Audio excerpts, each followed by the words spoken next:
Hello. It feels like it's been a hot minute since I've been here, but I am back and I've got lots to share today. We're going to talk about dark night of the soul, what starseeds are moving through, how to prepare for that, what to do with it, what it is, all of the things. So, when you arrive, let me get this straight.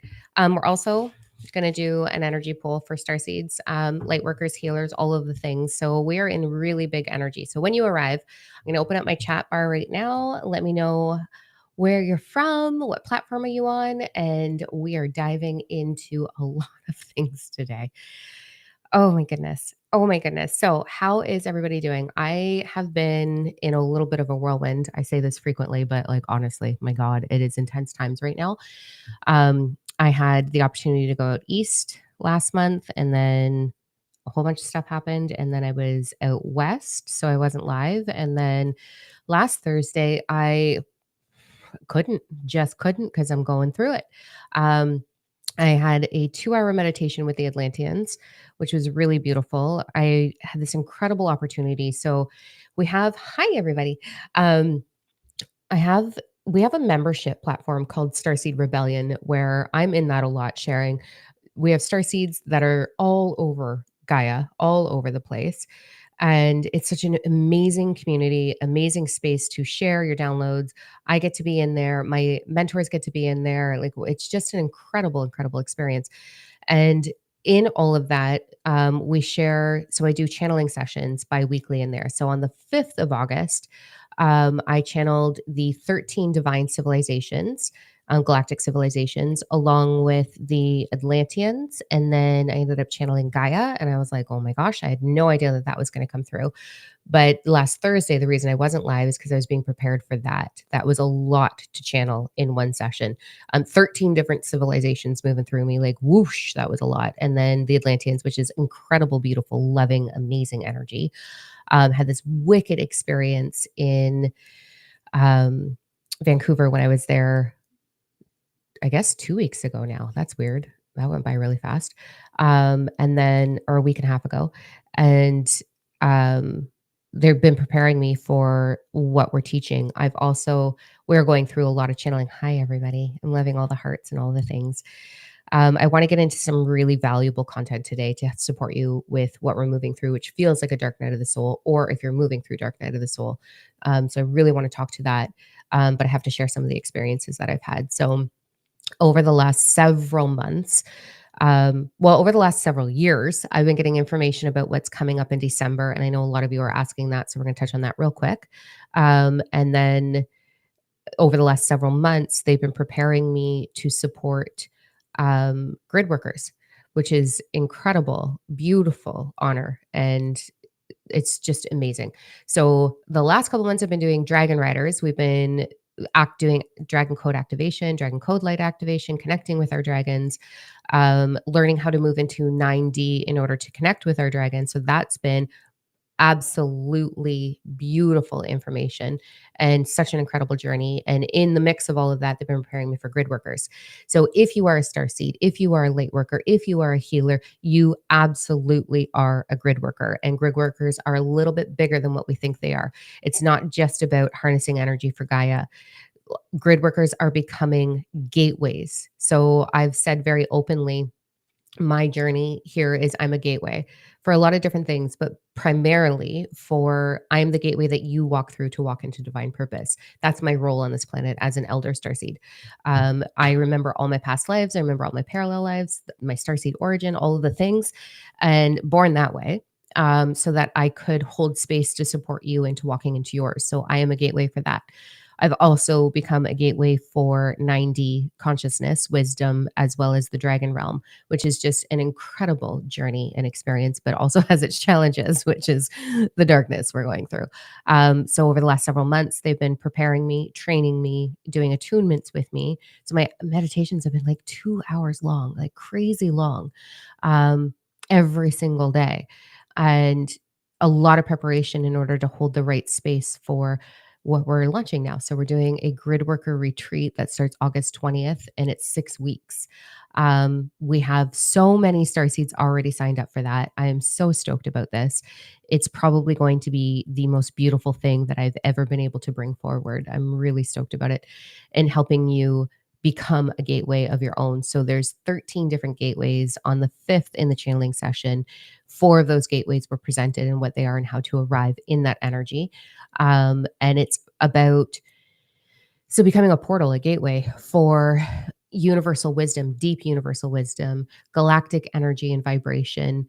Um, a gateway, like I became a gateway for the dragon realm. Dragons flew through the gateway that I was in a deep meditation.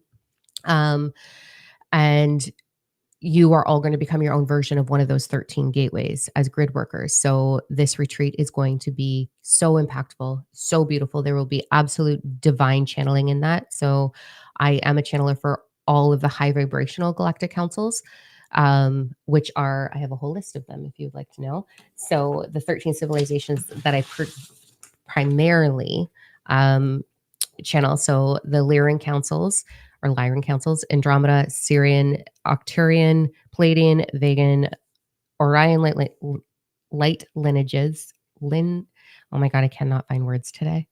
The Orion, the Royal Draco, the Anunnaki, the Blue and Gold Avian, the Feline Lyran Councils, the Mantid, and the Saphirian Angelic Order Councils, as well as the Dragon Realm.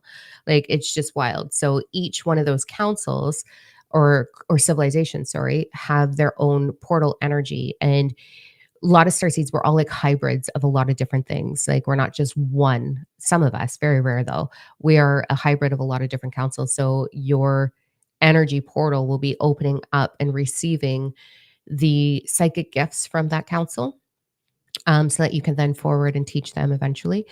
It will be embodying their wisdom, their knowing, which is really cool. So some of you are going to get downloads on technology, like fuck Tesla. Like this is a whole other level.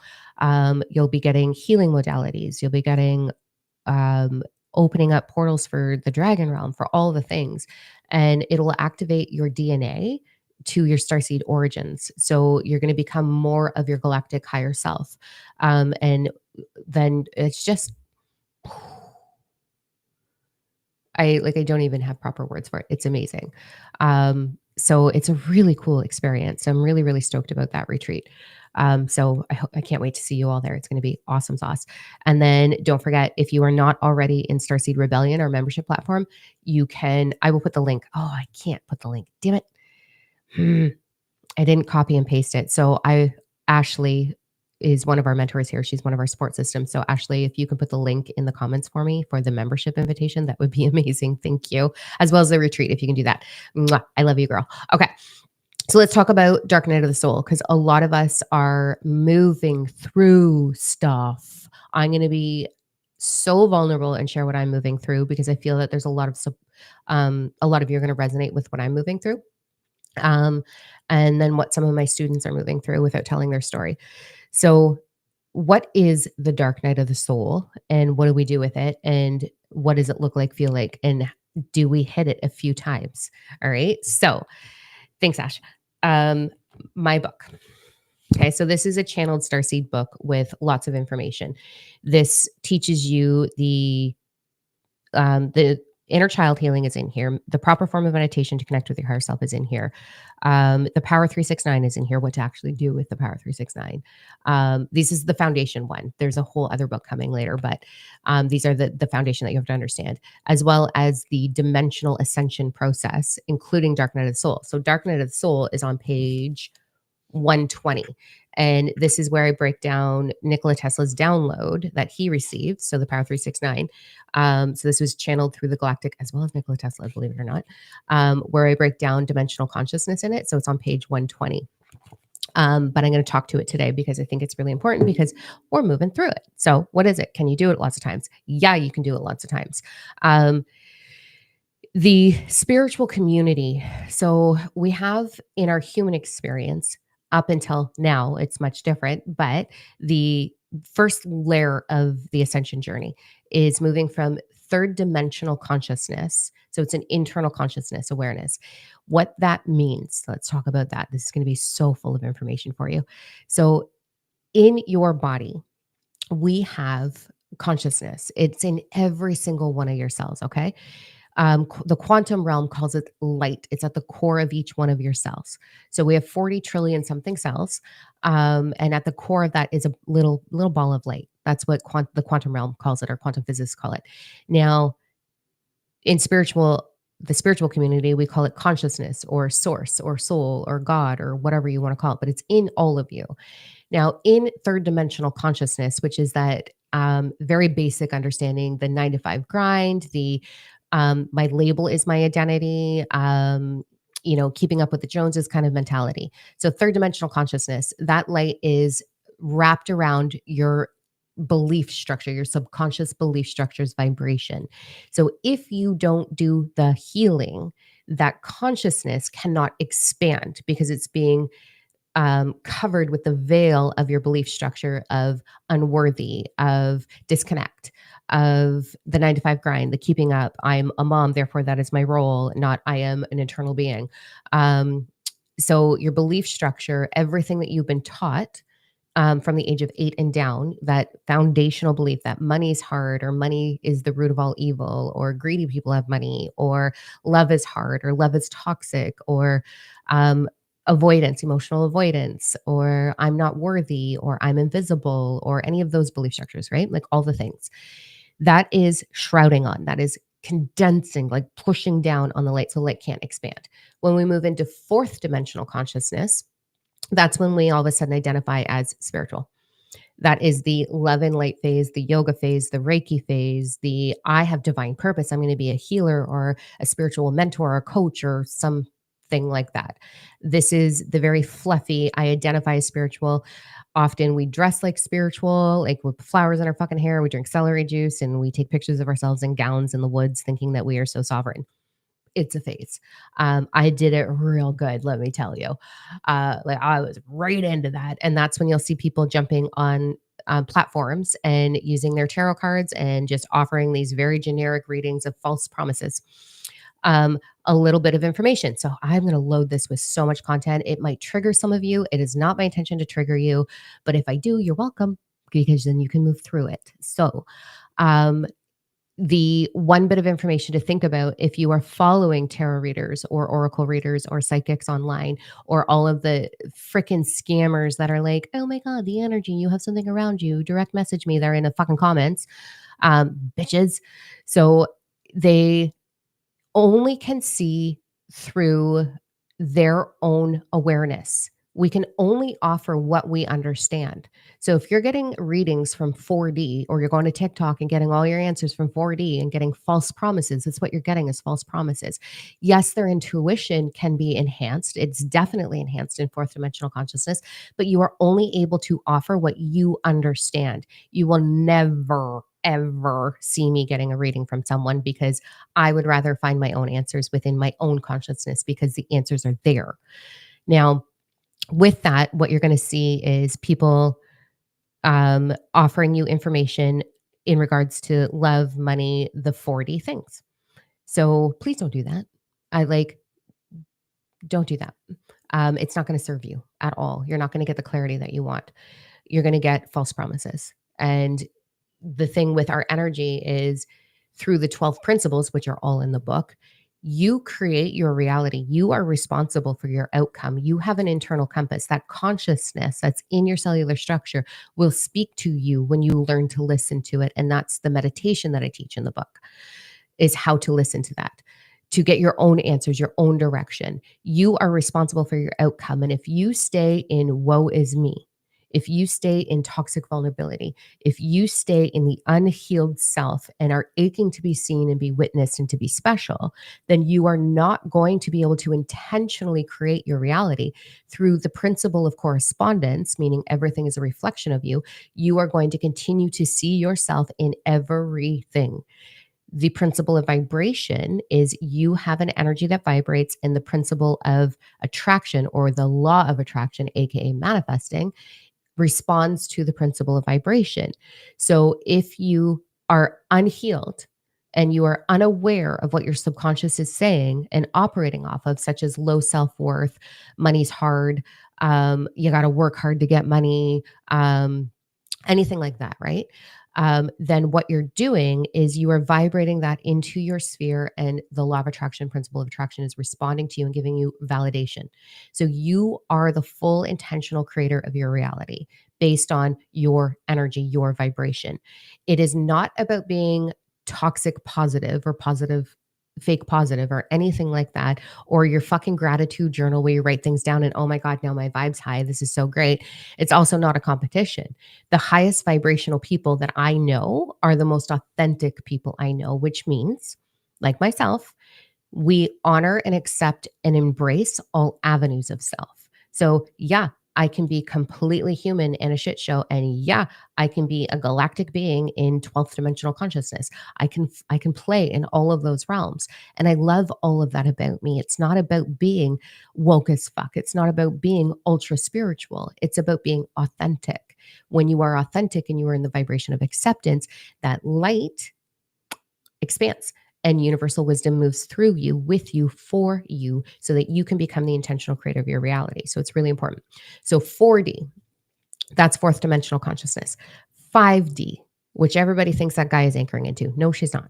She's anchoring into sixth and seventh dimensional consciousness. She's been in 5D for a long time. 5D is authentic fake is so out. I love that. It's so out. I love that. So fifth dimensional consciousness is the beginning of true ascension, the beginning of liberation, the beginning of unity, the beginning of all things, where you understand that you are fully responsible for your reality. You are responsible for your mood, your mindset, your perception, your reality, the things you are bringing into your life. You are fully responsible. And you know that at 5D. The dark night of the soul, this comes between 4 and 5D. It is when we transition from moving away from a sense of identity into the awareness of oneness, and knowing that you are here in this meat suit to play a role of being human. You're here to play the role of being human and to do whatever feels right in that experience. So 4D, so I'll show you on the map, okay? I'm not going to be able to really show you. I should have pulled this up on a slide and shared it somehow, but deal with me. Here we go. All right. Page 120. Okay. So on the map, ready? Let's see if we can do this together. It's going to throw my lighting all off. So this is the download that Nikola Tesla got. This is a map of evolutionary process. So this is the very foundation of it individually and then collectively. 3D is here. 4D is this little itty bitty triangle right here. Okay. This is where people get stuck. They play and they play. Oh, hi, dear. I love you. I just realized I'm away from my mic. Okay. So 4D is that little triangle.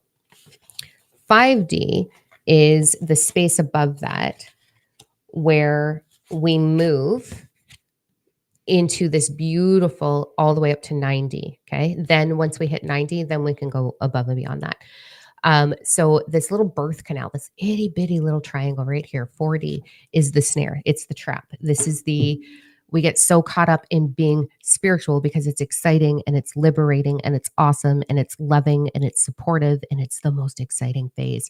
But it's this little gap between 3D and 5D. And what happens, and the reason we go into Dark Night of the Soul, Dark Night of the Soul is the birth canal into full liberation, the beginning of the full ascension journey. You're free now. You will never go back. You will never go back to your old ways, and you will have endless, beautiful downloads. You will understand divine oneness. You will understand the divine principles. You will understand your galactic connections. And it's a slow evolution. It's a constant expansion of wisdom within you once you get into 5D. But because there's this little birth canal that we have to go through, so 4D is this little triangle, 5D opens up like this, and that gap in between is ugly. And the reason it's ugly is because in order to move through that, you have to do a couple of different things. So you have to, I'm going to say this with all of the love, and please take it with all of the love. In order to arrive in 5D, you have to let go of any sense of identity. And when we're in 4D, we are heightened. Our intuition is on fire. We're getting downloads. We're connected. We're getting psychic. We're getting all of these things, right? We understand. We think we got it. We're like, yeah. And it's really, really, really exciting. But what happens is we then take our spirituality, we replace religion or whatever we've been taught, and we replace it with spirituality. And we then identify as spiritual. We make that our identity.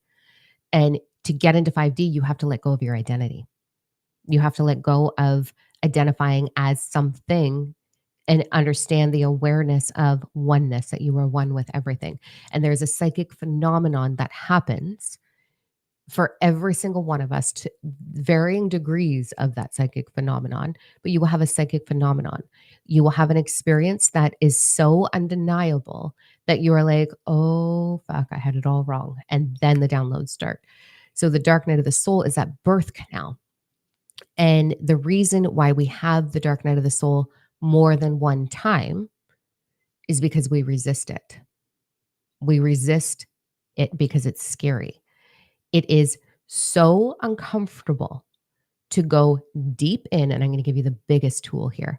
It's so uncomfortable to go deep within and look at your grief, to feel it without justifying it, without fixing it. It is so uncomfortable to go into the deep sadness. It is so uncomfortable to look at resentment. It is so uncomfortable to look at anger. It is so uncomfortable that we go, oop, I'm feeling it. And we kind of do a little bit of healing. And then we go, cool, I didn't see it. And then we go back to aching to be seen. So I had this amazing conversation with Ricky, who we're doing a special event in the membership on August 26th with Ricky and Lisa, my two fucking mirrors, man. I love these people. So I had this amazing conversation with Ricky where, to paraphrase, because I can't remember his exact wording, but the ache to be special, the ache to be seen is actually the ache for reconnection, the ache to truly feel your true essence. And it is a sneaky little bitch, this one. I have quite a few students who are still in the phase of aching to be special, and they have no idea. No idea. And it's not my role to point it out, it's their role to discover it.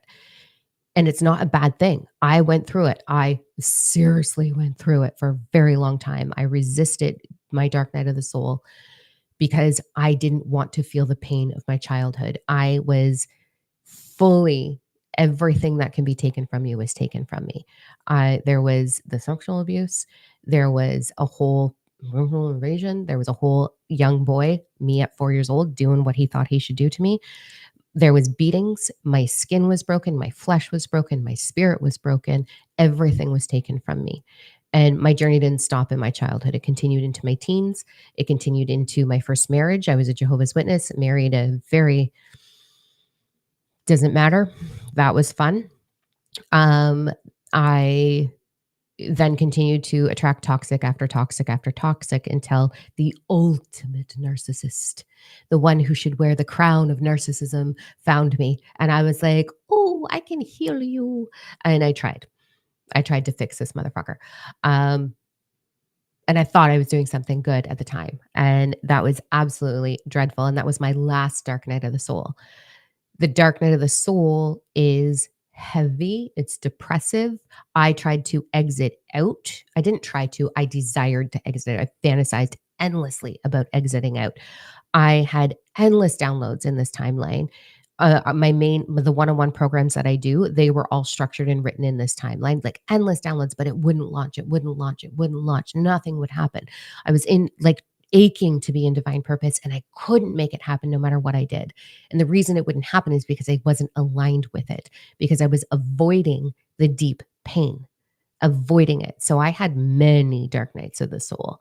And then the last one that I had, it's in my book actually. The whole story is in the book about through the power of 369, this psychic phenomenon during the peak of my dark night of the soul. And holy man, there was a defining moment where I couldn't anymore. It was months of depression, frustration, isolation, loneliness, everything spearheading, everything fell away. I had no income, no job. I ended up with cancer. I gained 100 pounds. I was at the bottom, man. And I didn't want to do it anymore. And I remember sitting in my office space where I was doing everything in my power to launch this company.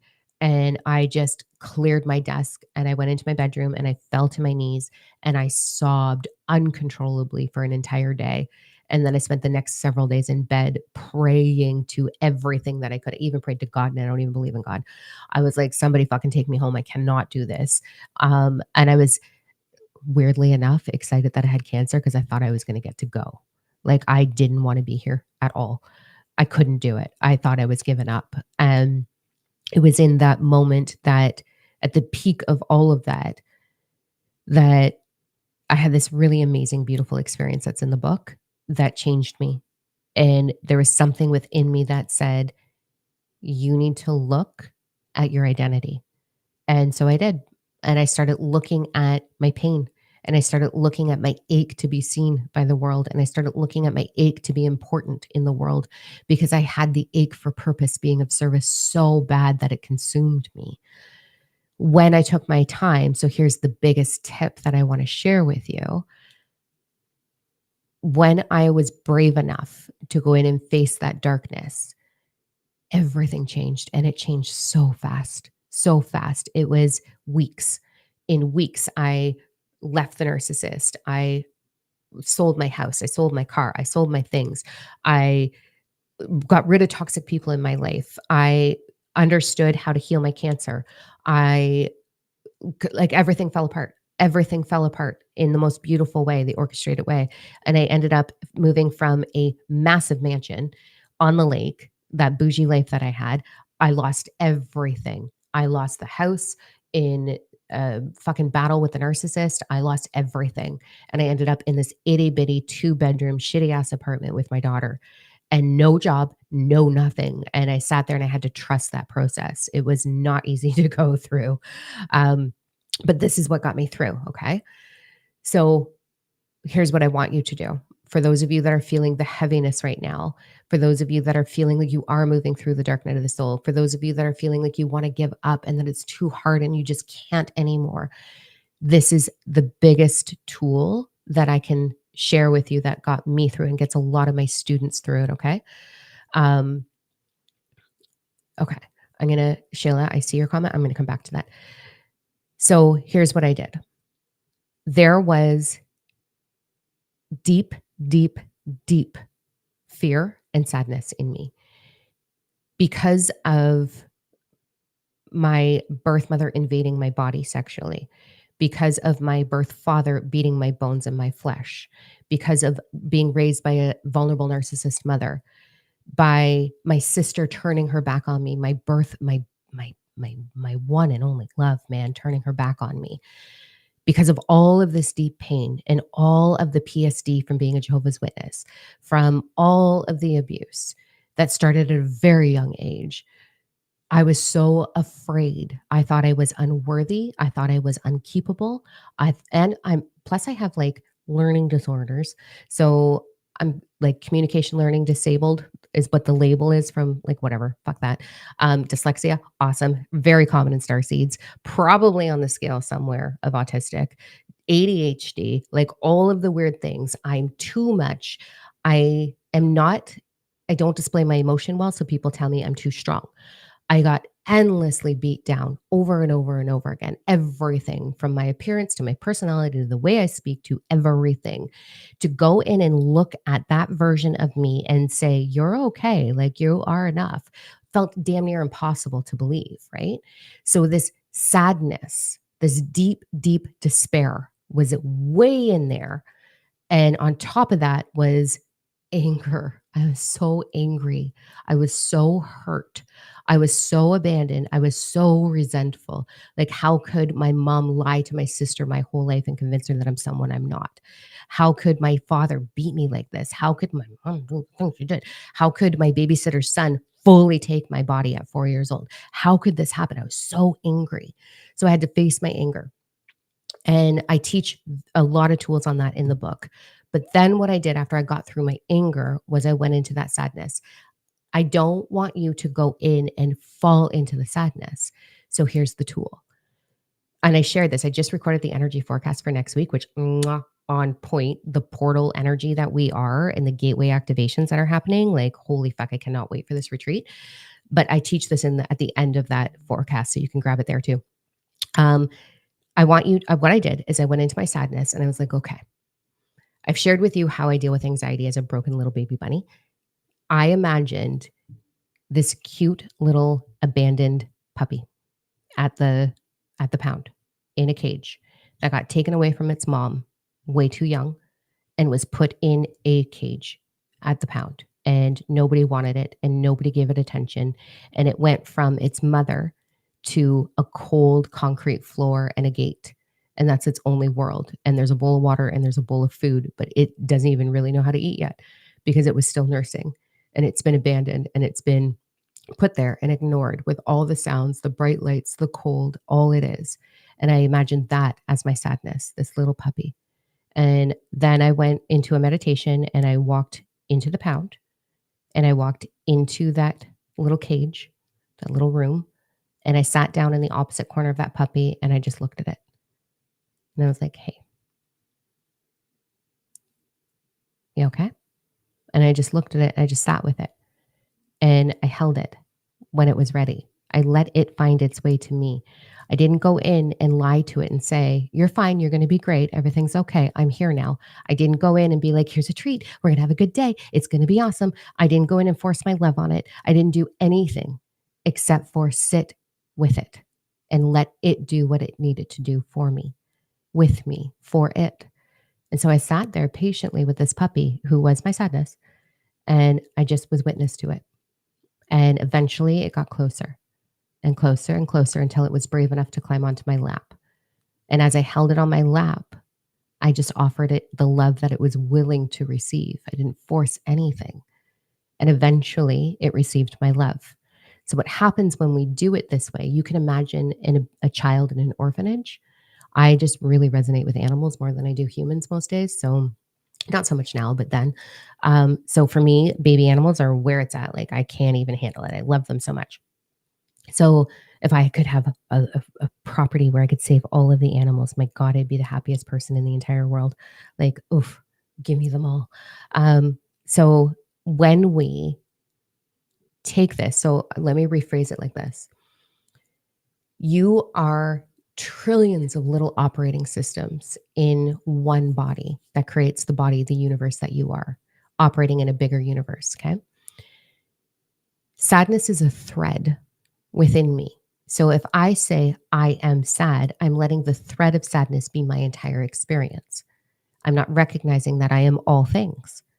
So if I say I'm sad, I'm depressed, I'm owning it and making it my total experience.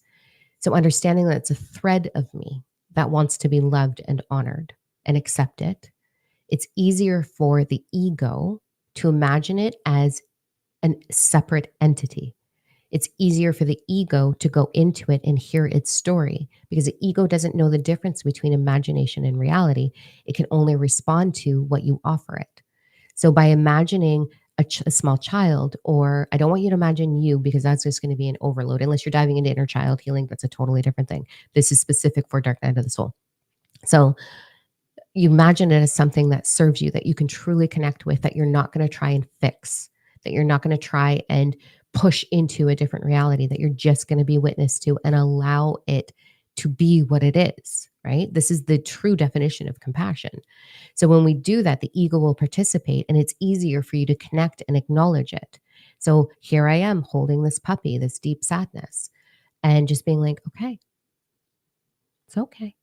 I'm here. Not trying to change it. Then it will start to shift to what it's truly meant to be within you. So these are the tools that are going to help you get through the dark night of the soul. The dark night of the soul is heavy and it's scary and it's overwhelming.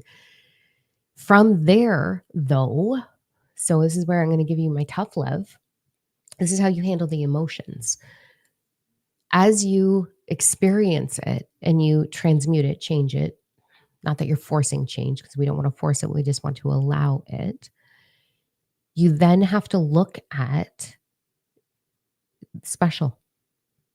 That is the thing that will hold you in fourth dimensional consciousness and make you revisit the dark night of the soul over and over and over again. And I'm not saying this because it's a bad thing. I'm not judging you. I am sharing with you how to move through this.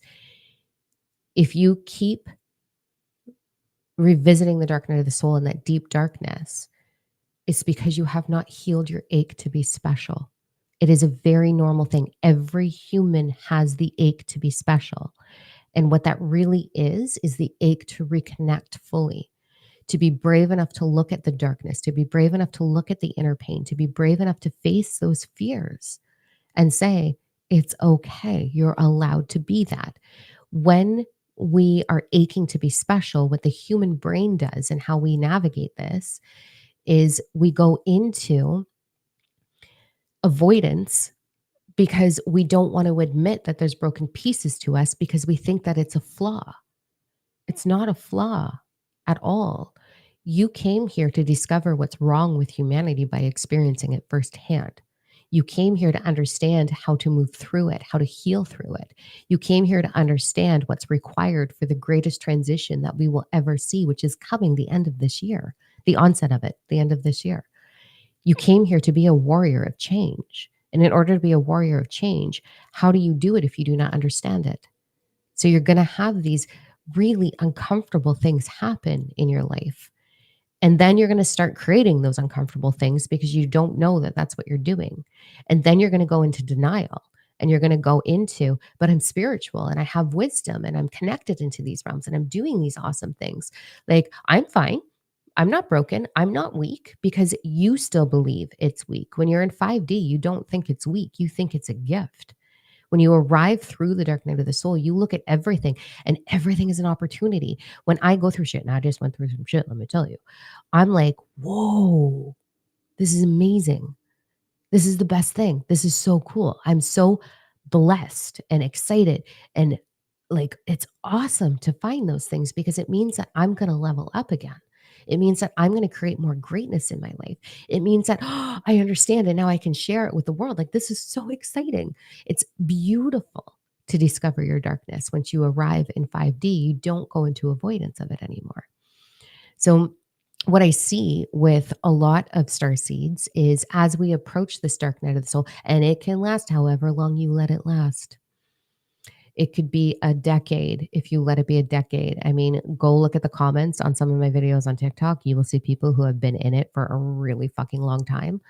And it's like, come on, baby, you got this. Like, but it's an internal discovery. It's not something someone can push you through. So you go into avoidance, you start to lie to yourself because you don't want to be perceived as broken anymore because all of a sudden you've done so much healing. This is such an incredible thing. You've done so much healing. You've arrived at the gateway into 5D. You can't go back into 4D. Once you get into 5D, there is no going back. You're not going to go reverse through a birth canal. You are there and then it's just amazing after that. So if you have fear of being powerful, if you have fear of being seen, if you have fear of not being important, if you have fear of not being enough, if you have fear of being judged, you're not going to go through that birth canal. So you've got to stop and you've got to look at the pain you're going through because it's a reflection of the thing that's holding you back. The vibration that doesn't work. And then you get to move through it because you can change it, you can transmute it, you can make it into something that's truly of service to you through your own compass, through your own knowing.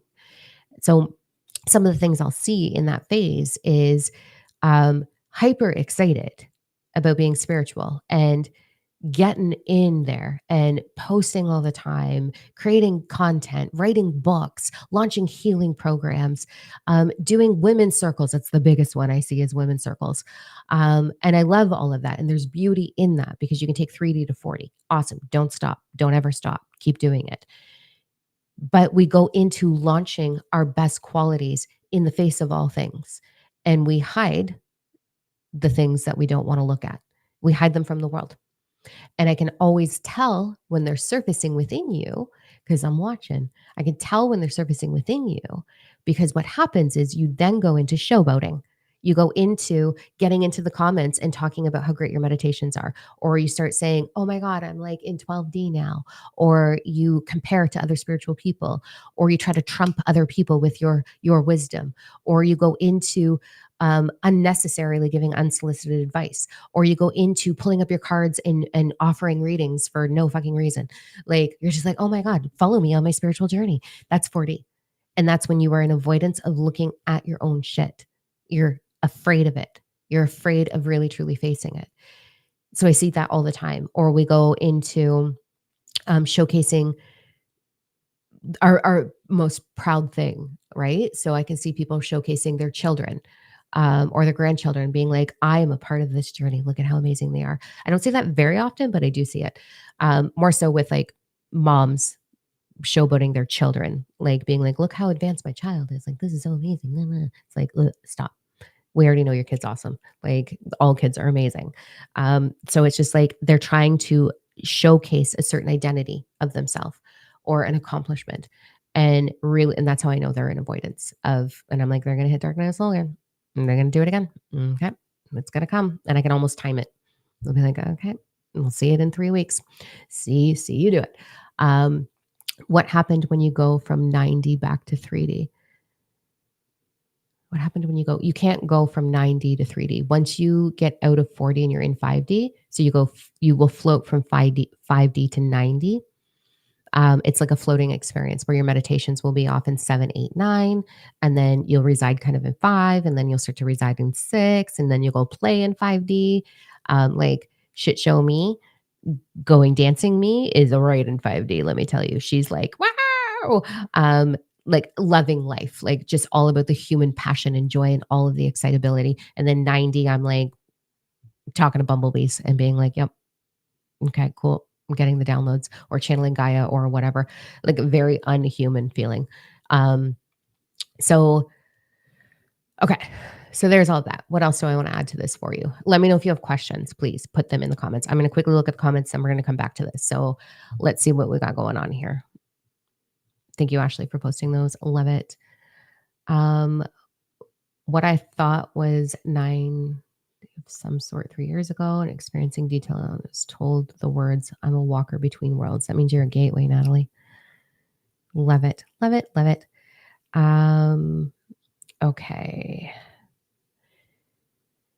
I'm experiencing waves of power and doubt. I desire to fully trust myself. Okay. Trust. We can talk about that for half a minute. Trust is one of the most challenging lessons. Mhm. I do things so extra. And do I have trust nailed 100% of the time? Nope. Nope, I do not. I will sometimes go into a brief moment of panic and then be like, oh, that was funny. Okay, let's go back into trust. Trusting your process is, and the unfolding is, I like if I had a magic wand, I would give that gift to everybody. But it just takes time and it takes practice because we are taught and conditioned to not trust ourselves and to put our power outside of ourselves. So, what I would suggest to really truly embody trust is to study the 12 principles and start to recognize how they're operating through you in your day to day life. So, the 12 principles, I think, are on page, where are they? Page 76. So all 12 principles are in there, the baby version of them, but it's enough for you to understand them. And then what I would do is pick one principle to play with for 48 hours.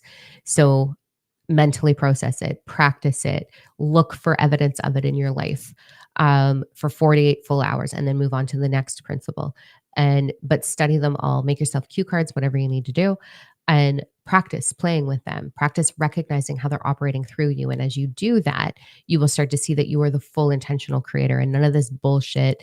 Like fake it till you make it. No, none of that. And none of the like, what's that toxic trend that's going on right now? It's a bunch of girls on TikTok doing it where they're like, I can't remember, but it's something like just act like you have it and you have it kind of thing. Anyways, when you understand how these principles move through you, it helps you embody the vibration of trust. It's not natural for humans to trust our journey at this phase in our evolution, anyways, in 2025. But you can absolutely get there. And then just find humor when you kind of fall off kilter a little bit and just be like, oh, that was so cute. Now I'm going to go back to trusting again. You will understand you are the full intentional creator of your reality. that comes right after you embody trust. So by playing with the principles, you can kind of speed that up a little bit. Okay, I had a meditation about suicide and jumping off the Grand Canyon. Pissed off by this statement. Okay. Um, there is, to talk to that one comment, um, we are fluctuating right now in the energy because we are becoming something very different. So, starseeds, light workers, healers, which I think everybody is, but whatever. We are, the energy right now is forced hand. So, we're being forced into self awareness.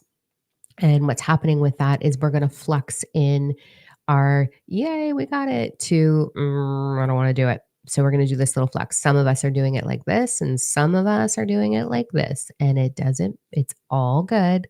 You just got to learn to tap into what's underneath the frustration within you. And that's what's going to help you transition it. I actually pissed off a student real bad with that. I got a whole novel, which is amazing, a whole fucking novel, which I did not read because, like, whatever, I don't got time for you. But, and Ed will let us say that, but no, thank you. Not interested in your little projection of self, because that's what it is. But they literally attacked. They're like getting triggered by how I teach. Okay, if you don't like me, don't fucking sign up for my shit. Like, I don't care. Like, I certainly do not require you to be there. We're good over here. You do you. So if you don't like me, don't like me. That's totally fine. Not a problem. But here we are signing up and getting triggered every single fucking time, disappearing, coming back, disappearing, coming back. I'm like, oh, whatever. And so I got this like attack on, you say things like it's so toxic for you to say, if I'm triggered, it's a me thing and da da da. And I'm like, well, I don't know.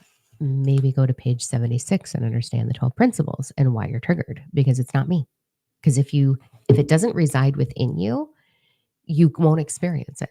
You will absolutely not experience it if it doesn't reside within you. Meaning, you may get like, oh, that's annoying, but you're not going to hold on to it to the point where you have to write a fucking novel about it. So if it's really flourishing in you and it's consuming you in your thoughts to the point where you got to write a fucking novel or you got to say something or you got to do something, then it's a you thing. It's not a me thing. It's a you thing. And I'm not being toxic when I say that. That's the actual truth. So we want to look at, how are we being triggered? Is it consuming us? You are in a human experience. I have moments in Walmart where I want to be like, you know what, mama? Like, yeah, absolutely. Some of humanity makes me bonkers. But the moment I have that moment, it's over and I forget about it until I come home and tell Corey, because I always like to make it a comedy show when I get home. And I'm like, you're not even going to believe what happened. And I like to act the whole thing out. And of course, I exaggerate it mildly for comedic value, but I offer a performance every time I come home from Walmart. But it doesn't consume me. It doesn't stay in me. It's like a fleeting second of like, you're a douchebag. And then I move on. So if you find yourself being consumed by something, it's because it's in you. And therefore, you might want to look at it and figure that out. So there's that piece. The other piece, going back to the comment about suicide. Oh, I can't say that word on here. It's going to get flagged. Damn it. It's rewind. This is kind of an icky thing. Ready for this? There are parallel versions of us that have transferred over to the other realm. Okay. Have gone through the process of meat to non-meat. Okay. Whether they have made that decision themselves or it has been taken from them or old age or whatever, there's parallel versions of us that have had that. We're going through a timeline of soul memory restoration. I did not believe in soul when I wrote this book. Did not. In the second book, I will explain in much more detail. I still believe everything in this book very much, but it's like an extended version of that. So we are having a full embodiment of all that we are through all time, space, reality, slowly happening. And so we are going to have meditations and visions and dreams where we go into a parallel timeline and experience it, because that's what we're embodying, is the wisdom, the skill set, the psychic gifts, the strength, the determination, the good stuff from that parallel version into the here and now. So it is common right now for you to be having dreams or meditations where you're being witness to the transferring from meat to non-meat, because that's the version of you that you are now embodying. So it's exciting, and don't take it as like this is what I'm supposed to do by any means. You're just embodying and becoming that version of yourself. Really incredible timeline for that. So there's that. Okay. Um, ask your questions, my dear, my dear. Okay. I'm lacking trust in myself, afraid to be seen, not aching to be seen, but need to be seen for business with the poo emoji and the crazy face. Right? I know that one. Um, go into your inner child healing. So, with the fear of being seen, often, not always, most common, it's because when we were seen as a child, it meant danger. So for me, if I was seen by my father, I was going to get beat for something. And if I was physically around, then I was going to get, slapped around a bit. Or if I was hanging out in the house, the vulnerable narcissist that tried to raise me, was going to start attacking me and poking fun at my body or being very inappropriate with my body, which is very hurtful. So it was very scary for me to be seen. And then the fear of judgment, let me tell you, because of the way I spoke, the dyslexia that I experienced, the anxiety I experienced, all of the things. Plus, I was super, super, super underweight with big poofy hair. Like I took me a while to have my glow up. Awkward would be my word. Um, and really dorky. Like I'm such a dork. So I would get picked on and I would get bullied all the time, like hardcore bullied. So it was never safe for me to be seen. So I had to go into my inner child and my teenage self and be like, okay, girl, we're going to talk. We're going to have a good conversation about this and I did the healing. So the inner child is in the book. The whole inner child healing program. There's one on the website that's $27, which takes you through step by step. I'm seeing some of you purchase that, a lot of you lately, actually. If you could slow down, because I get notifications when you finish a thing, and some of you are popping them off one after another. Take your time. Nothing needs to be forced. Nothing needs to be rushed. It's not going to happen like that. These are tools for you to apply in phases, in journeys. It's not a get it all done in a week kind of thing. There's no trophy for it. So slow down with it. So the fear of being seen is going to do something to do with the safety factor of being a child. So I'll just go into that timeline, do some healing with that. That's going to help you move out of that. And then another little tip, we're going to answer all the questions today. My favorite tip, remember that your ego doesn't know the difference between imagination and reality. And we are not born confident. It takes confirmation to build confidence. Confidence comes from confirmation. So you're going to put yourself into a situation where you're going to ask for a little baby sign, a little baby one, like a feather or a coin or a marble. I love like little stick on gems. I love gems. I love shiny things. I'm probably a crow in a parallel timeline. So I love all the little shiny things. So I ask for little shiny gems. And those are my little signs. And the more signs I get, the more thank you, I love you I go into, like, oh, thank you, I love you. And then I'm like, oh my God, I'm aligning with this. I'm creating this. I'm aligned. Like this is vibration attraction. This is me manifesting. This is me creating. And then I go, oh, thank you, I love you. And that helps me build confidence because the confirmation will continue to prove to you over and over again that you are a creator. So that phase, then you can go into, or all at the same time, putting on, this is my favorite tip, put on a mask. So think about someone that you really admire, someone who is being seen by the world or by their loved ones, someone that you really, really admire. And you're going to think about what are the main qualities that you admire about them? How do they carry themselves? Then you're going to have a conversation with your ego and be like, I'm going to wear the mask of person A, person B, whatever. And then you're going to go in public. Okay. The trick is to go in public wearing the energetic mask of the person you admire. Walk like them, talk like them. Your ego, if you need to keep your sunglasses on to feel that your last sense of dignity is being hidden, then do that. I don't care. But walk like them, talk like them, operate like them in public. And then you're going to be seen. And that's going to help your ego go, oh, this isn't that scary. We totally got this. So when you combine all of those tools, it'll level you right into being comfortable being seen and trusting that process. So let me know if that helps. Okay. I really feel like my human and I am taking 10 steps back. I'm allowing myself to experience my human and realizing that I'm still all that I am. That's beautiful. There is no such thing as 10 steps back. There's only pauses. So just allow the pause. It's a principle of rhythm. Just pause. When there's a pause, it means you're leveling up and you just got to be patient.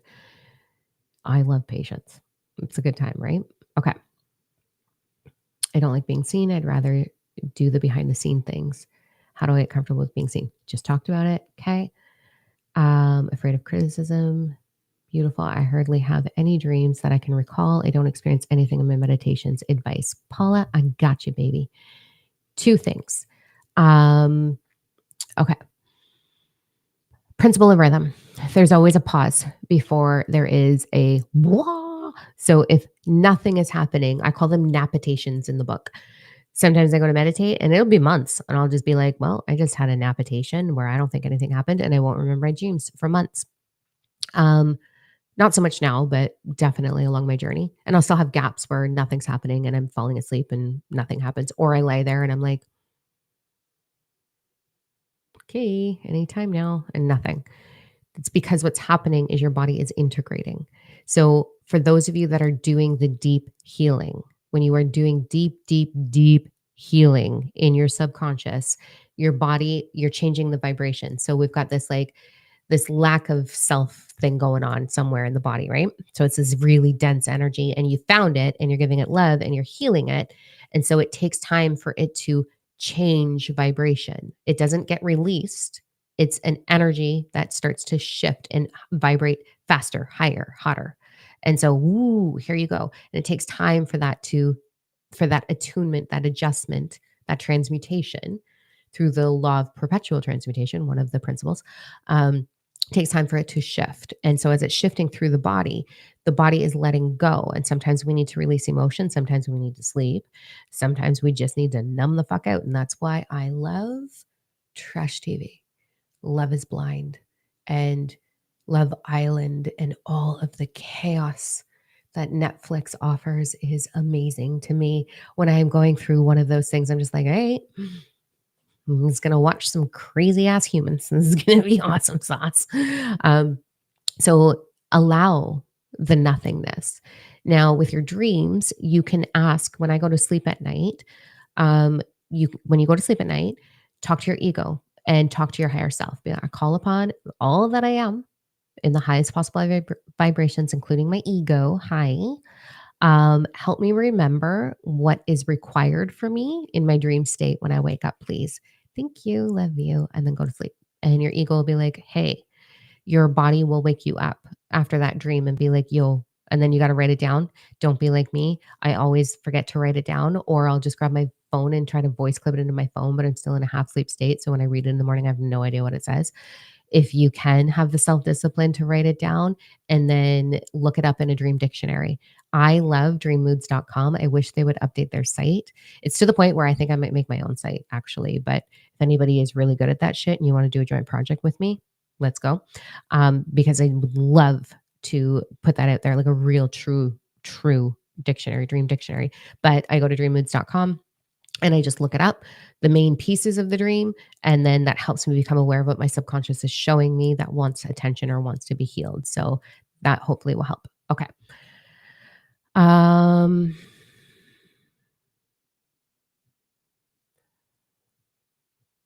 ba, ba, ba, ba, ba, ba. I need to actively start meditating. Okay, Kiki, we don't say need.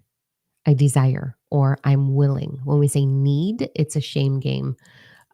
We don't want to do that. So I desire to actively start meditating, but my brain has never been able to shut off and turn off. Have a history similar to yours. Trauma hasn't been fully released yet. Working on that step by step. How do I turn my brain off to meditate? Nothing works. I have to use cannabis to sleep. Oh, babe. Um, Also, my journey with ADHD is amazing, right? The brain's like "Meow," all over the place, squirrel endlessly. So it just takes practice. So the form of meditation in the book called Be No Thing. This is just a technique of learning to empty out your mind. So you're going to practice it for 5 minutes at a time, and that's it. The one of the best things you can do is find yourself an object and look at the object without labeling said object. So you're not going to look at the color. You're not going to look at the words. You're not going to say cup, pink straw, be brave, be bold, be raw. You're not going to say any of that. You're just going to be able to acknowledge it and look at it if you want to do it in a awake state. So you can also gaze at a candle That one weirds my eyes out a little bit. Or you can gaze at a plant and just try to become one with that plant without labeling the colors, the texture, the plant itself. Practice it for 5 minutes a day, or take your cup of coffee or tea or whatever you drink in the morning and just go look out the window while you're sipping your coffee. I mean, multitask and try not to label anything. Have a conversation with your ego and be like, yo, calm down. Let's just be nothing for half a second here. Breathe and exhale. Let your thought go with your exhale. Also, there is a gap of where there is no thought. Thought does not exist between your inhale, exhale, exhale, inhale. Thought cannot exist in there. That's why a lot of people are rapid breathers, slow, shallow breathe or fast, shallow breathers. Again, my words, because they don't want to pay attention to the gap. So if you can just drink your warm beverage in the morning or whatever it is you do, your smoothie, whatever, look at the window and bring awareness to the gap without holding your breath. So you're going to feel your breath and then you're going to pay attention to the gap between the breath and you're just going to bring your awareness to that. It is a training, it is a practice. That's why they call it a meditative practice. You have to practice and practice and practice and practice. And one day it'll just boof happen. And then you'll have other days where it doesn't happen. And don't judge it, don't label it because it's never the same. So just allow whatever it is, but bring your awareness to that gap. That'll support you. All right.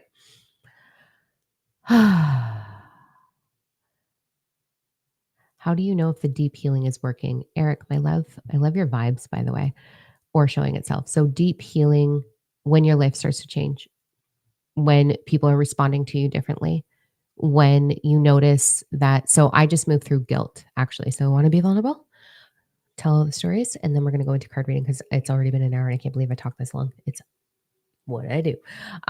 So this is how you'll know. I'll use my example. I just moved through guilt, deep, deep, deep guilt. So how much of it? I'm going to share all the story. You ready for like tea time? This is not me trying to air dirty laundry nor put accusations on my birth parents because I'm sure that I'm just very neutral towards them. I don't have anything. I don't have love. I don't have hate. I don't have anything. Like, go be you. That's cool. Nothing. So I'm not attacking or accusing or anything like that. I'm just going to really transparently show my story, and hope to fuck that they never find it because I would never want to hurt them. But here we go. So guilt. I share the real deep truth. Ready for this? Oh, it's so cringy. Here we go. But this might be really helpful. And this is how you know it's working. Okay. When in Vancouver, I enjoy in the summer, I fucking love menthol. So I love menthol cigarettes. I love them. I love them in the summer. I think they're amazing. I get these organic ones from the reserve here. I'm part native, Aboriginal, whatever you want to call it. So I go to the reserve. I get these really delicious things, and I love them in the summer. And I go to Vancouver, and nobody really does that in Vancouver. They don't even really vape there. It's such a clean city. So I feel guilty. I feel really guilty. I don't care that I enjoy these things. I love them in my own space. But my son, when he was a baby, is asthmatic. Let's get to the point of this. And anybody who was smoking around him would send him off to an asthma attack. So I understand the depths of triggering someone. Plus, it's really disgusting to someone who doesn't do it. Like, let's be really honest, it's gross. Okay. So I don't want to share my pollution or my choice to love this with anybody. And so in Vancouver, I had to keep going down the complex outside, and then there was always people around, and I'd be like, oh fuck, I feel so guilty. So this brought the awareness of guilt in my body, thanks to Lisa and Karen, who I was spending time with, my sisters. So long story short, I'm like, all right, what is this shit? So I've been processing and allowing that to float through my meditations. But then what happened as I started to transmute is I started recognizing areas in my life where all of a sudden I wasn't feeling guilt, and I didn't even know that I was feeling guilt. So, stupid example, I was outside with Corey with coffee, and I just didn't want to be outside. I wanted to go back inside. So I was like, so when I get home, I'm like, oh yeah, I just want to go sit on the couch. Like, it's chilly out here, whatever. So I get up and I go in, and as I'm walking through the door, I'm like, oh my God, normally I would stay out there with him and I get a blanket because I want to spend time with him because I feel guilty for not spending time with him. What the fuck? There's guilt again. So I start recognizing where this guilt energy was just scattered like glitter through my whole fucking life. And I had no idea until I didn't have it anymore. And I was like, oh. And then, oof, then I went deep dive into what is it? And so I had this massive epiphany. And a lot of us are moving through guilt right now, by the way. So many of us are moving through guilt and shame. And so I had this massive epiphany when I was a little girl. So I'm like 14. My sister, who is the love of my fucking life. God, I love this bitch.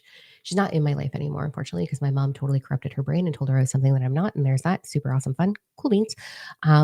So I was doing my best to protect her always, always, always, always trying to protect her because there was so much abuse in the house. And loved her tremendously. And so I don't know, she was like 10, 12, I don't fucking know. And she started doing some things that she should not have been doing. And I was actually nervous for her. So she she was moving through some stuff, man. And how does a child going through that much abuse not have anxiety and depression, right? So she's going through some dark shit. And part one of me was like, oh my God, my heart, like I'm scared for her because we were fucking Jehovah's Witnesses. And if you're a Jehovah's Witness, you think that the devil's going to consume you at any given fucking moment and you're brainwashed into this cult. It's awesome. And so I'm like, oh my God, like the devil's going to get her. Like this is not okay. Like, this is horrible. And so I'm panicking because I love her. Then the little devil in me is like, also though, if mom knows that she's doing bad shit, maybe the playing ground will be evil and mom will stop doing the things that she's doing to you. So selfishly, and other side, I'm like, I'm gonna go tell my mom. So I tell my mom. Well, my mom decides she's gonna pull an exorcist because I don't know, she's fucking Jesus. Like, I have no idea what she was thinking. So she pulls an exorcist on my sister, which was the most horrific thing I have ever been witness to. I've never been so terrified in all my life. And I cannot imagine what that poor girl had to go through. And it was horrifically terrifying and traumatizing. And it impacted her mental health for a very long time.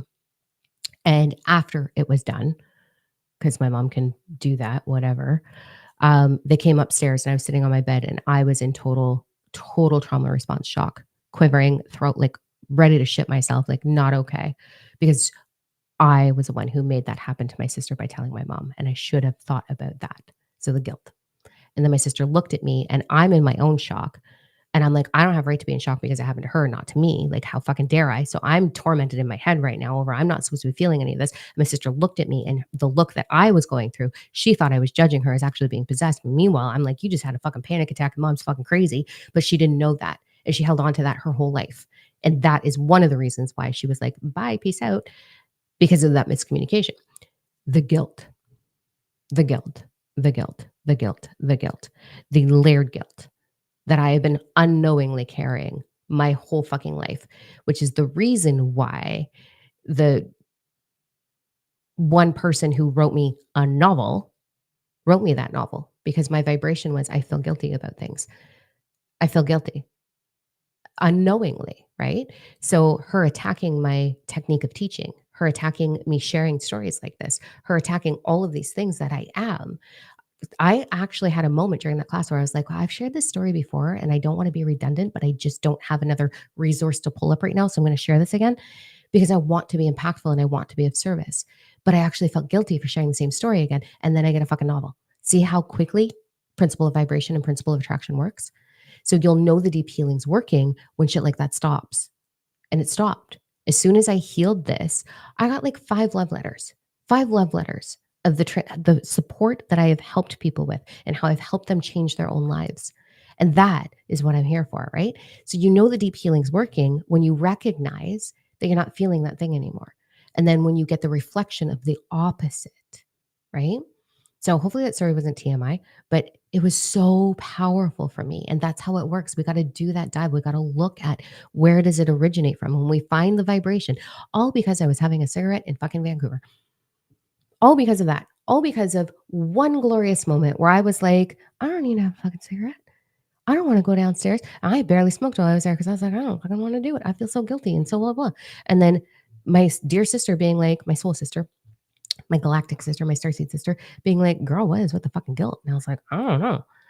I don't know what it is. And so then you catch it and you look at it and you dive into it and you honor it and you accept it and you go, wow, isn't that beautiful that I have that? What do I do with it? And then it surfaces. And then all of a sudden, boom, you get the root. You get the deep, deep, deep belief. And my deep, deep, deep belief was if I take care of me, others are going to be hurt. I need to feel guilty for that. That was the belief that I had to go in and heal from that whole fuck show. Like, I hope that's helpful. Okay. Let me go back to the comments and then we're going to go into an energy read. Okay.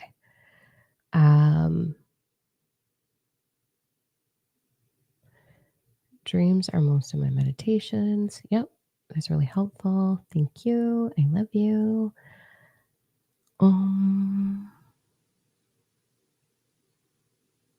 No more tears music playing. That's funny.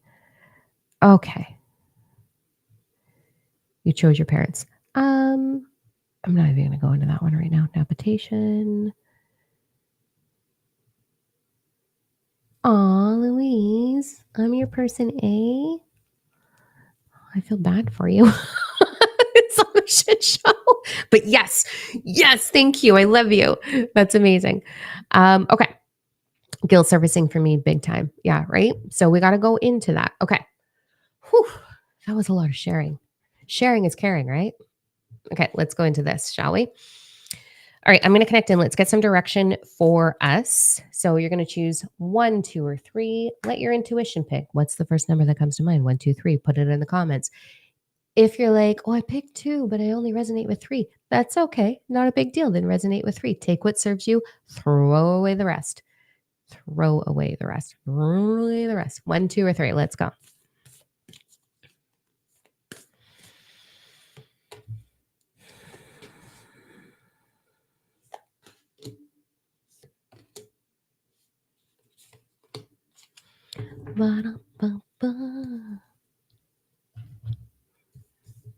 Okay. Let me see it. 1, 2, or 3. Oh, I love how many of you are on YouTube. Thank you, by the way. You guys have been amazing at subscribing to the YouTube channel and supporting me. Thank you. It means so much to me. I do everything in my power every Thursday to give as much content as I can free because I know I'm expensive. Because I'm gonna change your fucking life. Like you will never go backwards after we're doing one of our programs. Well, unless you want to get triggered and write me a novel and then go into avoidance, then yeah, you might, but that's on you. But most of our students do not. But thank you. Thank you for your support in allowing me to feel loved and that I'm doing something good here because I'm still human. And sometimes we go, oh my God, what am I doing? Like, am I enough? I used to, up until about a week ago with the whole guilt thing, I literally used to stress so much about, is it enough? Is it enough? Is it enough? And that's part in why I've been procrastinating the second book because I want it to be enough. Let me tell you, because I take this so seriously. So thank you for subscribing to YouTube. Thank you also for following along on Instagram. That's growing all of a sudden. And obviously Facebook, you guys are the bomb, man. We're up to 30,000 followers. Like it's so cool. So thank you. Thank you, thank you, thank you, thank you. Let's go into it. Number ones. Let me connect in. Oh, well, poop on me. This is exciting. Oh, darlings. Oh, darlings. On Tuesday, the 5th, I channeled the 13 civilizations, Gaia, and the Atlanteans, and they talked about the gateways that are happening. Number ones, hello, gateways. You guys are freaking stepping in. So, what I'm hearing for number ones is I'm going to show you these cards. Like, tell me you're not a gateway. Look at this. Tell me you're not a gateway. Tell me you're not a gateway. Loving, loving, loving. Okay. So, message for number ones.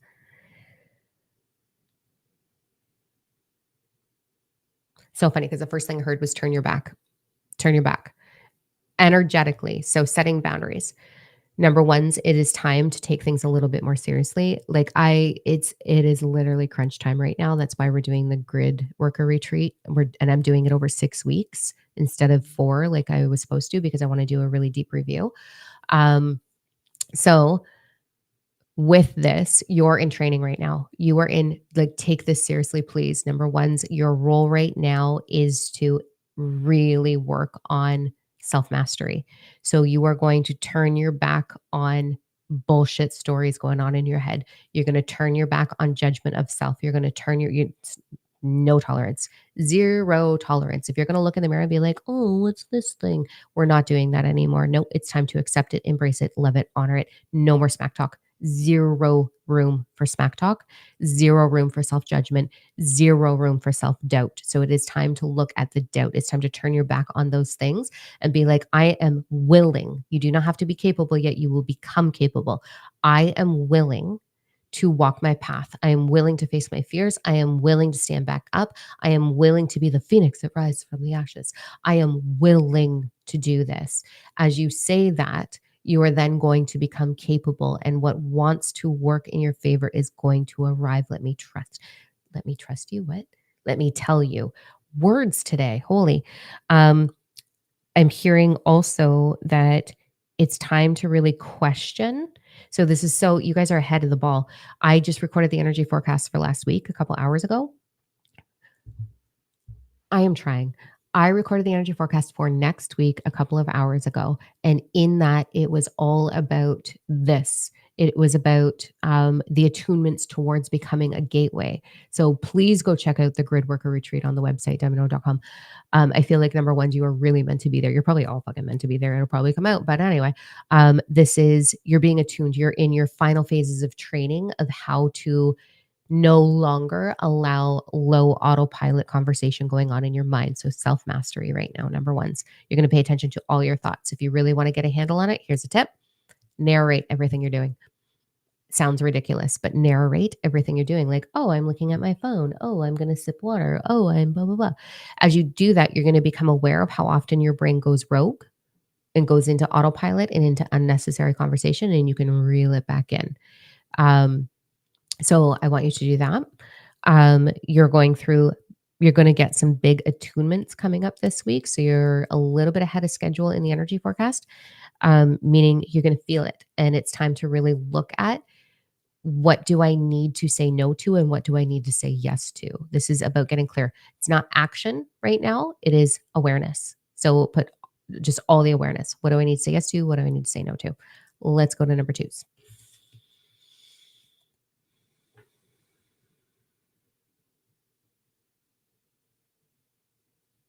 It's not true that we choose our parents. I got to talk to that really quick. I hate that I'm taking so long for you guys and keeping you here, but we vibrationally end up in a womb that matches where we left off. And we vibrationally end up in a womb, like a little fucking portal of the matching energy of the lessons that we will teach. So it's not that we chose specifically those humans. We chose those lessons and we chose to master them so that we could teach how to move through it because we're here to change the game for humanity. So yeah, we kind of choose our parents, but not those specifics. We just aligned energetically with what we were here to learn. Number twos. Seriously though, stop talking to him.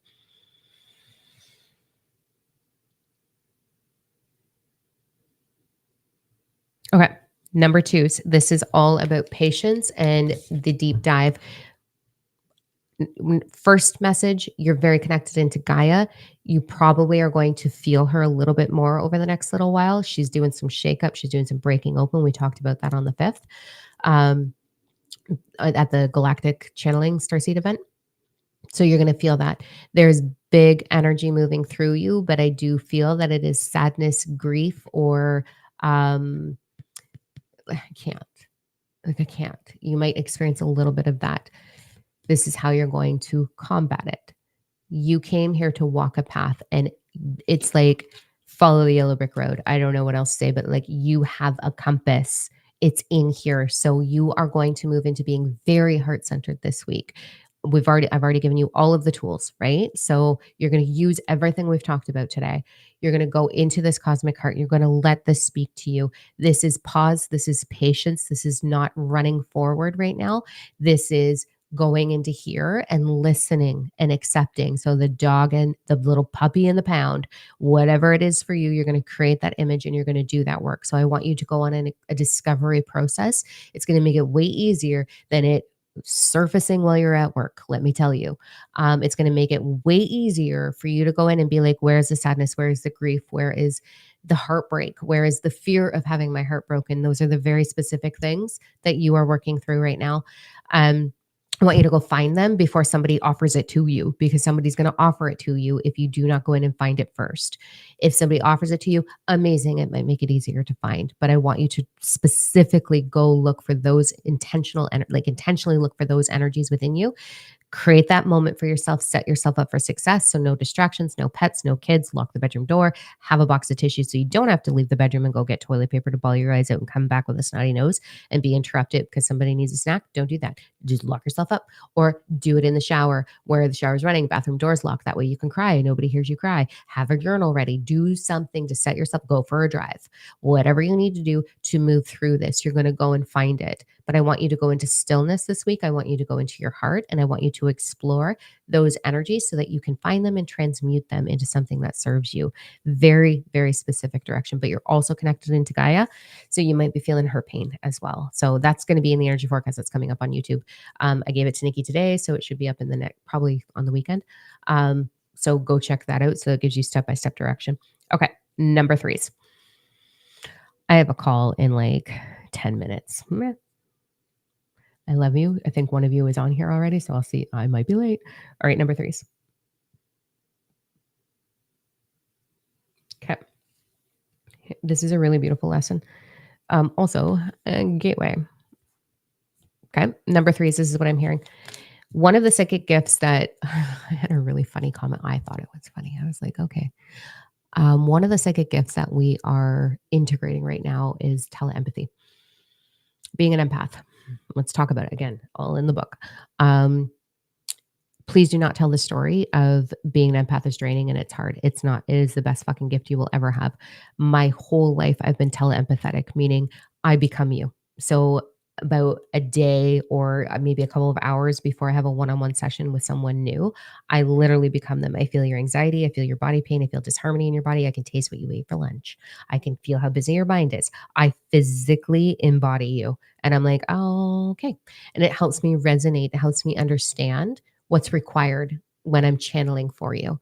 So it's like a human note of like, okay, this is what I'm experiencing. I tell my higher self, who tells your higher self, and then it channels back through me. And then the information comes to you. So that's when I'm doing a book of life session, which I do have a few of those open right now. Not very many, but a few. So teleempathy is the ability to fully resonate with someone, to fully experience them. In the beginning, yeah, it's whacked because you're going to feel they're tired. You're going to feel their nausea. They're going to feel their headache. You're going to feel all the things. You're going to feel their circulation, maybe. I don't know. Like you, all of the things, you become them. It's not draining because this is the mantra you're going to use. If it's not mine, it cannot, if it doesn't belong to me, it cannot reside within me. It's not mine. It's like in the book, I talk about it being a fart in the room. You're going to smell it and you're going to be like, not mine. And you're just going to like breathe in the opposite direction. And you're just going to let it move through, knowing that it's going to leave. If you choose to hold on to that energy and you keep telling the story of how draining it is and how exhausting it is and how hard it is, then that's going to be your experience. Congratulations for manifesting, creating that for yourself. Don't do it. Teleempathy is being really enhanced right now because for us to do the work that we're doing, for us to be in divine purpose, for us to change the vibration into unity and all of the things, we have to feel it. We have to understand it. If you are a dragon rider, hi, dragon riders, where are you? Then you have to be teleempathetic with your dragon. You have to fully resonate with your dragon. You have to become one with your dragon. You have to become one with your children to guide them through what we're about to go through. You become one with your pets. You become one with nature. I became one with a bumblebee the other day. It's a beautiful, amazing gift. So we're not going to tell the story of it's hard, it's draining. We're going to tell the story of it's a sensation that I'm experiencing. If it's not mine, it doesn't belong to me. It cannot reside within me. But now I understand. And so you're going to have a little bit of enhancement in that. In order to support yourself through it as you are moving through it, because it's empath on fucking steroids, man. It's a little bit of an adjustment. So rest, drink your water or program your water. I've always, right now, I'm really programming my water for vitality in my bodies. So high vitality, you just hold your water, intention, sip it. Every time I sip it, I'm like, vitality. And that helps my body restore. If I'm not sleeping at night, which I haven't in days, I have not slept in days. I don't go into, I'm tired, I'm exhausted, I'm frustrated. I go into my body still restoring. It knows exactly what to do. It's resting, it's restoring. I don't have to be asleep for it. So how do I want to use my mind space in this moment since I'm wide awake mentally? And I take that as an opportunity to do whatever it is that I'm doing instead of telling the horrible story. Okay. So that's what you're going to do. You're going to be tender. You're going to nourish your body. You're going to take care of all four of your bodies. Again, that's in the book, How to Take Care of All Four of Your Bodies. So I want you to do all of that homework. I spoke for 124 minutes, 1 hour and 24 minutes. Holy man, that goes fast. I love you. Go away now. I will see you when I see you. So hopefully I'll see you in the membership platform. So Starseed Rebellion. You can get the details for that. Ashley put the links in there. The retreat, Ashley put the links in there for you for the retreat. I would love to see you there. It's such a, oh my God, stepping into divine purpose on a whole level. Dragon riders are there, gateways are there, portals are there. Like we're in it. We are in it. And this is the timeline. This is the timeline. Like we're moving through it real fucking fast. Like there's no holding back anymore because the onset of divine purpose is the end of September. For most, some of us are already in it. So it's time. All right. Love you. Mwah. Until I see you again, go find as many reasons as you can to say thank you. I love you. And I'll see you where I see you or on the